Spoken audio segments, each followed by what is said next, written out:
አሰላሙ አለይኩም ወራህመቱላሂ ወበረካቱ። ሰላም እንዴት ናችሁ? ውድ ቤተሰቦቼ ሁላችሁንም ሰላም ብያለሁ። ብያላችሁበት ሰላማችሁ ብዝዝት ይበል። ሀገራችንን አላህ ሰላም ያደርግልን። ዛሬ እንደተለመደው በአዲስ ቪዲዮ የወርቅን ዋጋ ይዤላችሁ ብቅ ብያለሁ። ቪዲዮውን ከወደዳችሁት እንደተለመደው ላይክ እና ሼር እያደረጋችሁ ለወርቅ ፈላጊዎች እንዲደርስ አድርጉት። አዲስ ከሆናችሁ ሰብስክራይብ በማድረግ ቤተሰብ ይሁኑ።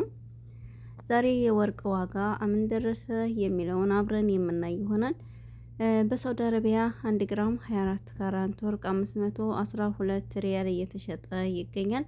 22 ካራንት 1 ግራም ወርቅ 469 ሪያል በመሸጥ ላይ ይገኛል ማለት ነው። ሀባይብ 21 ካራንት 1 ግራም ወርቅ ትናንትና 456 ሪያል ነበር። ዛሬ 440 7 ሪያል በመሸጥ ላይ ይገኛል ማለት ነው። ይሄ እንግዲህ የ1 ግራም ዋጋ ያለ ደሪባ ያለ መስነእያና ያለ መሀል ነው ማለት ነው። ልብ በሉ 18 ካራንት 1 ግራም ወርቅ 384 ሪያል በመሸጥ ላይ ይገኛል።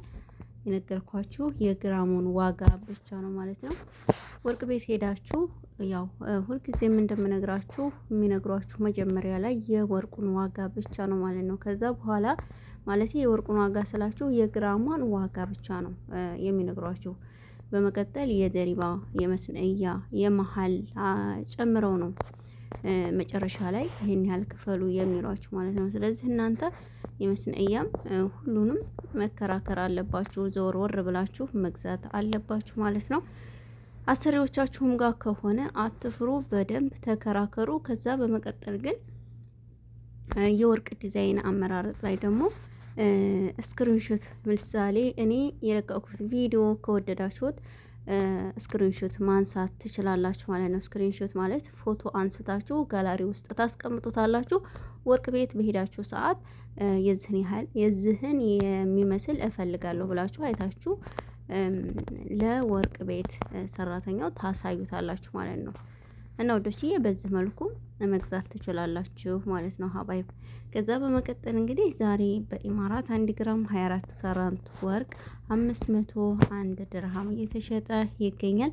22 ካራንት 1 ግራም ወርቅ 459 ድርሃም በመሸጥ ላይ ይገኛል ማለት ነው። 21 ካራንት 1 ግራም ወርቅ 438 ድርሃም እየተሸጠ ይገኛል። 18 ካራንት 1 ግራም ወርቅ 375 ድርሃም በመሸጥ ላይ ይገኛል ማለት ነው። ይሄም የግራሙ ዋጋ ብቻ ነው ማለት ነው። ዛሬ እንግዲህ በኳተር 1 ግራም 24 ካራንት ወርቅ 497 ሪያል እየተሸጠ ይገኛል። 22 ካራንት 1 ግራም ወርቅ 455 ሪያል በመሸጥ ላይ ይገኛል። 21 ካራንት 1 ግራም ወርቅ 435 ሪያል እየተሸጠ ይገኛል ማለት ነው። ዛሬ ኮይት ላይ 1 ግራም 24 ካራንት ወርቅ 42 ዲናር እየተሸጠ ይገኛል። 22 ካራንት 1 ግራም ወርቅ 38 ዲናር ከ50 ሳንቲም እየተሸጠ ይገኛል ማለት ነው። 21 ካራንት 1 ግራም ወርቅ 36 ዲናር በመሸጥ ላይ ይገኛል። ይህ በኩዌት ያለው የወርቅ ዋጋ ሲሆን ዛሬ በጆርዳን 1 ግራም 24 ካራንት ወርቅ 96 ዲናር እየተሸጠ ይገኛል። 22 ካራንት 1 ግራም ወርቅ 88 ዲናር በመሸጥ ላይ ይገኛል ማለት ነው። 21 ካራንት 1 ግራም ወርቅ 84 ዲናር በመሸጥ ላይ ይገኛል። እንዲሁም ዛሬ ባህሪን 1 ግራም 24 ካራንት ወርቅ 51 ዲናር እየተሸጠ ይገኛል። 22 ካራንት 1 ግራም ወርቅ 47 ዲናር እየተሸጠ ይገኛል ማለት ነው። 21 ካራንት 1 ግራም ወርቅ 44 ዲናር በመሸጥ ላይ ይገኛል። ዛሬ በአሜሪካ 1 ግራም 21 ካራንት ባህሪን 119 ዶላር እየተሸጠ ይገኛል።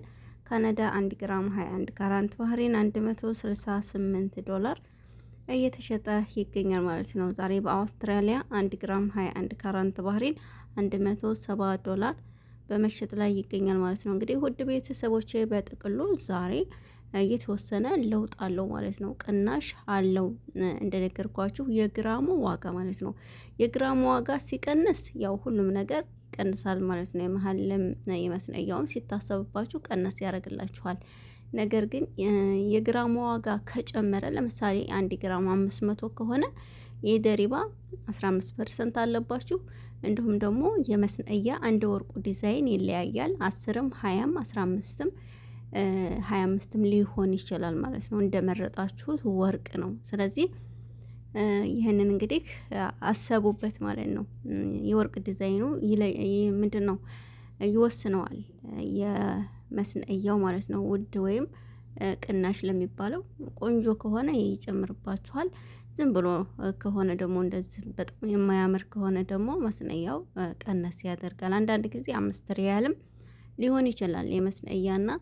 እንግዲህ ውዶችዬ ይሄንን ይመስላል። ስትገዙ 21 ካራንት ባህሪን እና መስነያው እንዲሁም 22 ካራንት 24 ካራንት ያልተሰራ ወርቅ ይሄ ቆንጆ ነው። ከዛ በታች ያለውን እንኳ እንደው ከገዛችሁ ከዛ ውጭ ከነዚህ ውጭ የኩዌት ወርቅ ብትገዙ፣ የቱርክ ያው ለመልክ ዝም ብሎ ስታዩት ያምራል እንጂ ብዙም ግዙ ብዬ አላበረታታም። ግን የኩዌት ወርቅ ብትገዙ ከዛ ባለፈ ግን የባህሬን 21 ካራንት መስነያ የሆነውን ብትገዙ አሪፍ ነው። እና ወዶችዬ ለዛሬ ይዤላችሁ የመጣሁት የወርቅ ዋጋ ይህንን ይመስል ነበር። በሌላ ቪዲዮ እስከምንገናኝ ለእኔም ለእናንተም መልካም ጊዜ